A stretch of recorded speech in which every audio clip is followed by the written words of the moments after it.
Doctor B Sivaprakasam நுகர்வோர் பாதுகாப்பு. இன்றைக்கு சீரியல் நம்பர் 72. வாக்கி டாக்கி விற்பனை 8 கம்பெனிகளுக்கு அபராதம். நுகர்வோர் பாதுகாப்பு ஆணையம் அதிரடி. சட்டவிரோதமாக வாக்கி டாக்கிகளை ஆன்லைனில் விற்பனை செய்ததற்காக மெட்டா, அமேசான், ஃப்ளிப்கார்ட், மீஷோ ஆகிய நிறுவனங்களுக்கு மத்திய நுகர்வோர் பாதுகாப்பு ஆணையம் தலா 10 லட்சம் ரூபாய் அபராதம் விதித்துள்ளது. இந்தியாவில் 446 மெகா ஹெர்ட்ஸ் வரையிலான அலைவரிசையில் இயங்கும் தகவல் தொடர்பு கருவிகளை பயன்படுத்த உரிமை தேவையில்லை. ஆனால் பல ஆன்லைன் தளங்களில் இதைவிட அதிக திறன் கொண்ட கருவிகளை விற்றது விசாரணையில் தெரிய வந்தது.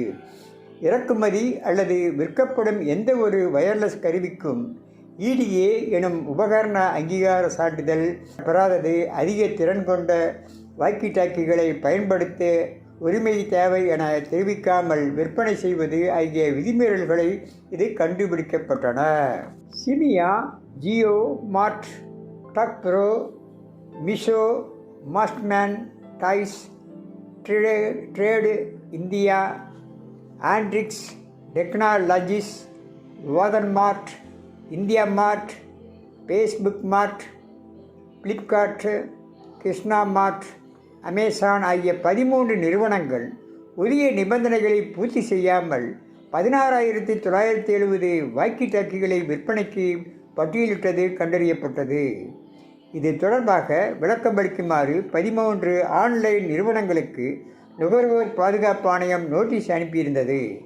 இந்நிலையில் மத்திய நுகர்வோர் நலத்துறை செயலாளர் நிதி கரே கூறுகையில், நுகர்வோர் உரிமைகளை மீறியதுடன் தவறான விளம்பரங்கள் மற்றும் நியாயமற்ற வர்த்தக நடைமுறையில் ஈடுபட்டதற்காக 8 நிறுவனங்களுக்கு மொத்தம் 44 லட்சம் ரூபாய் அபராதம் விதிக்கப்பட்டது. இதில் மீஷோ, மெட்டா, ஃப்ளிப்கார்ட், அமேசான் ஆகிய நிறுவனங்களுக்கு தலா 10 லட்சம் ரூபாயும், சிமியா, ஜியோ மார்ட், டக் ப்ரோ, மாஸ்ட்மேன் டாய்ஸ் ஆகிய நிறுவனங்களுக்கு தலா 1 லட்சம் ரூபாய் அபராதம் விதிக்கப்பட்டுள்ளது. மேற்கூறிய நிறுவனங்களில் 2023 ஜனவரி முதல் 2025 மே முதல் கீழ்கண்ட நிறுவனங்கள் சட்டவிரோத விற்பனையில் ஈடுபட்டுள்ளது. Flipkart 65,931, Amazon 467, Meesho 2,209, Facebook mark place 710 என கண்டுபிடிக்கப்பட்டுள்ளது.